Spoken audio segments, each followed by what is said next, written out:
Hello everyone, this is a quick Adobe Illustrator tutorial to cover how to create a basic logo to be laser cut out of paper. So to begin, I just want to show a few quick examples. Our end goal is to create a basic logo like this, and you can see that this has been etched into the surface of the page and then cut out into a shape. And so our plan for design is going to be anything that is in black, like this word random or this word hello, we will etch into the surface. And anything that is in red will be cut out of a piece of paper. All right, so let's begin. To start, let's open a new file. So you can either go to File, Open, or you can also hit Command N. If you're opening Illustrator for the first time, you will probably get this screen. So what we're going to want to do here is first and foremost, make sure that you're working in inches instead of points. 12 by 12 is actually a good setup, but we could make this, smaller if we wanted to, say 8 by 8. You can change the settings here. Additionally, because we're going to be using the laser cutter, we want to change our color mode from CMYK to RGB. And finally, because we are doing some raster effects, we want to make sure that this setting is at 300, and then you can hit create. Okay, so to begin with, the easy thing to start with is just some simple text. The type tool is on the left. If you click it and click the screen, you'll end up with a basic, layout of form.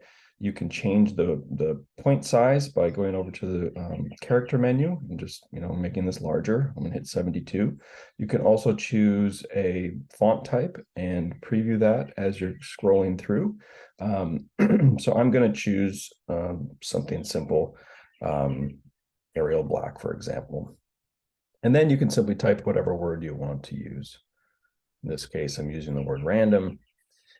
So this would be able to etch into the surface of your work. Now, this could be a photograph. It could be a clip art logo. It could be a design that you've created in Procreate or other drawing softwares on a tablet. As long as you place it into the form and it's in black and white, we'll be able to etch it on the laser cutter. So the next step with this, so this is basically ready to go. The next step would be to create some sort of shape design for this. So you have a variety of shape tools over here on the left. You can see there's rectangle, rounded rectangle, ellipse, polygon, star tool. I'm just going to choose the rectangle and I'm going to draw a simple shape over the top of this text. Now, when I do this, you notice that it fills in. What we want to do with the laser cutter is actually, for shapes that we want to cut out, is actually go over to the properties and change the stroke to 1 point.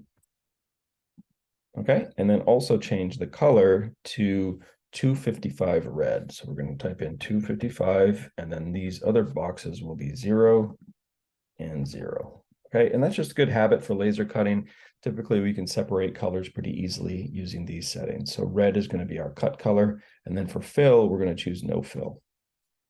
So right now, if we grab the selection tool, you can click on this, you can move that box around. And if we preview it, you can see that this would cut out and the text would be able to etch. Now, one thing you can do to check is you can hit Command Y or Control Y, and then you can see the path view. This is very important for laser cutting or vinyl cutting or other features where you're using paths.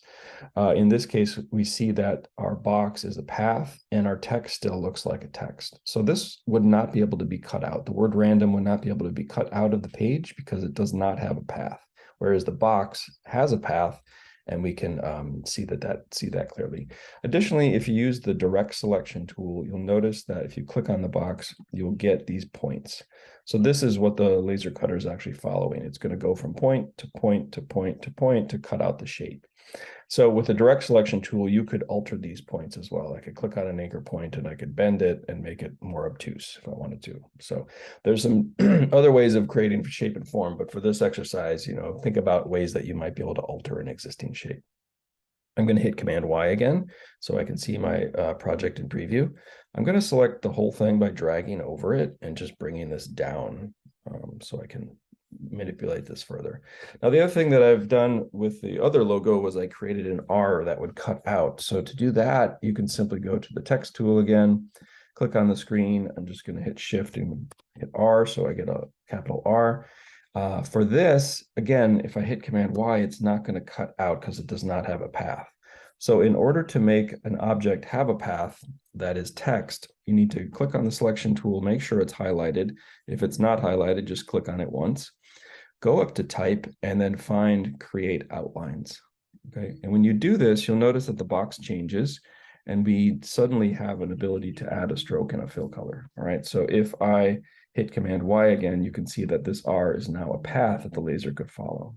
Okay, so with this form, what I'll do is click it, and then again, I'll go to stroke and I'll make this 255 red, so we cut it out, okay, and everything else can be 0. And then again, the fill will be none. And then in this case now, you can actually enlarge this, right? So I'm just going to grow this to a larger scale, and I'm actually going to overlap this a little bit, okay? Now, if you imagine cutting this out, you could see that the lines are crossing each other. So we would have these little pieces fall away. I actually want to join these two shapes together so that the laser does not crisscross. So I'm going to select first the R, and then I'm going to hit Shift and select the box.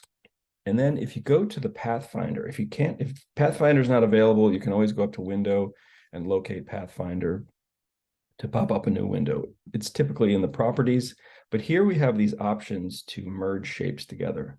So if we select the first one to create a compound shape, you can click it and notice that those lines disappear. So now in our path view, we can see that we have our random text that's going to be etched into the surface and our path that's going to be cut out of the form. Okay. Now you could continue to work with this in many different ways. If you wanted to add more shapes, for example, the star tool, I'll just draw a star here, grab the selection tool, move it in place. The selection tool can also rotate if you get the little rotate arrows.